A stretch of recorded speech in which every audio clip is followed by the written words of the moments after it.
জল এই সংসারের সমস্ত প্রধান তত্ত্বের মধ্যে একটি।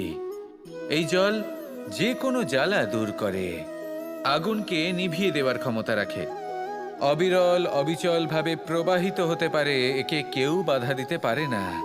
এর পথে বাধা সৃষ্টি করলে নিজের পথ নিজেই খুঁজে নেবে বা সে নিজেই নিজের পথ বানিয়ে নেবে, কিন্তু কখনো থামবে না। এই জল হলো মহান, আর এর একটা মহান গুণ আছে, এর নিজস্ব কোনো রং নেই। কিন্তু যখন মেঘ থেকে বৃষ্টিরূপে পৃথিবীতে ঝরে পড়ে, তখন সমস্ত সংসারকে রঙিন করে তোলে। যেখানে খরা হয়েছে সেখানে শ্যামল করে তোলে, যে স্থান শ্যামল সেখানে ভিন্ন ভিন্ন প্রকারের পুষ্প ফুটিয়ে তোলে।